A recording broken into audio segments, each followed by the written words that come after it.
Assalamualaikum warahmatullahi wabarakatuh. Tugas video monolog pertemuan 7 Paralegal Gugatan Tata Usaha Negara.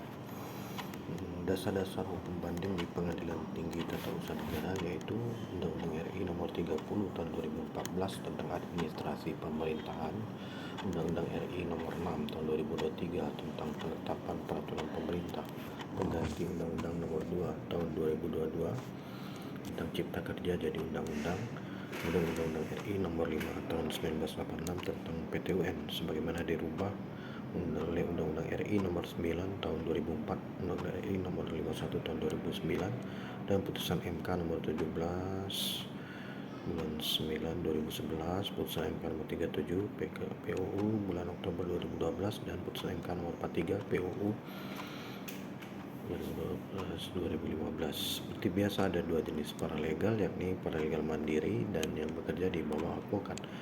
Adapun fungsi paralegal dalam pemeriksaan banding di Pengadilan Tinggi Tata Usaha Negara, upaya hukum untuk banding itu diatur dalam pasal 122 Undang-Undang Nomor 5 Tahun 1986 tentang Peradilan Tata Usaha Negara, bahwa terhadap putusan tata usaha negara dapat dimintakan pemeriksaan banding oleh penggugat atau tergugat ke Pengadilan Tinggi Tata Usaha Negara.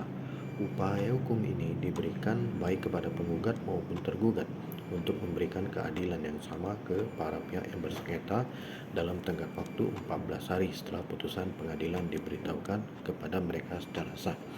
Sedangkan pasal 123 Undang-Undang Nomor 5 Tahun 1986 tentang Peradilan Tata Usaha Negara menjelaskan permohonan pemeriksaan banding diajukan secara tertulis oleh pemohon atau kuasanya dengan jangka waktu banding sama dengan 14 hari setelah putusan diberitahukan, di mana jika sampai tenggat waktu tersebut pihak yang kalah tidak menggunakan haknya untuk upaya banding, maka dengan demikian berarti telah menerima putusan hakim Pengadilan Tata Usaha Negara tersebut.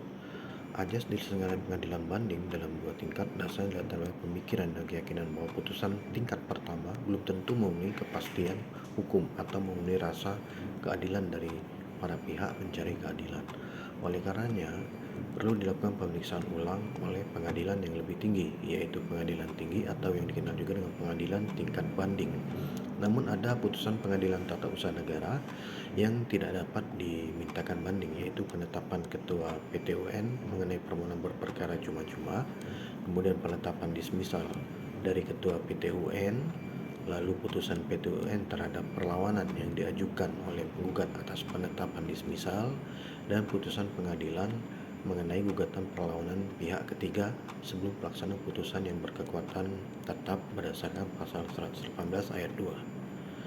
Berlaku ketentuan pasal 62 dan pasal 63 Undang-Undang Nomor 5 Tahun 1986 dan putusan PTUN sebagai pengadilan tingkat pertama yang sudah tidak dapat dilawan atau dimintakan pemeriksaan banding lagi.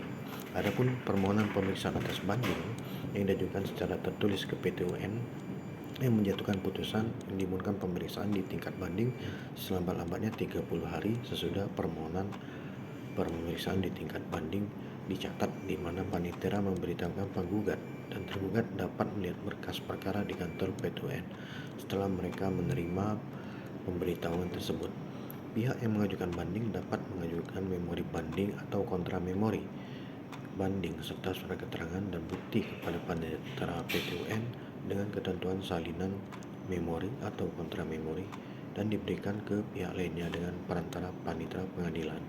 Permohonan memori banding sebaiknya pemohon yang mengajukan permohonan pemeriksaan sendiri di tingkat banding yang dilakukan penyerahan memori banding. Dengan demikian pengadilan tingkat banding dapat mengetahui dengan jelas apa yang menjadi alasan sebenarnya dari pemohon mengajukan permohonan pemeriksaan, dan selambat-lambatnya 60 hari setelah permohonan maka salinan putusan, berita acara dan surat lain yang bersangkutan dengan berkas perkara Panitera Pengadilan Tata Usaha Negara harus dikirim ke Panitera Pengadilan Tinggi Tata Usaha Negara. Pengadilan Tinggi Tata Usaha Negara memeriksa dan memutus perkara banding terdiri dari sekurang-kurangnya 3 orang hakim, yang mana pemeriksaan di tingkat banding sifatnya devolutif, artinya seluruh pemeriksaan perkara dipindahkan dan diulang oleh Pengadilan Tinggi Tata Usaha Negara.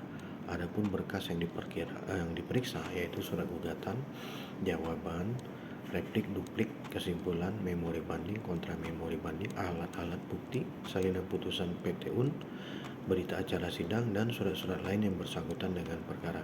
Akan tetapi untuk putusan banding, jika PT UN berpendapat pemeriksaannya kurang lengkap, maka PT UN dapat mengadakan sidang tersendiri untuk mengadakan pemeriksaan tambahan.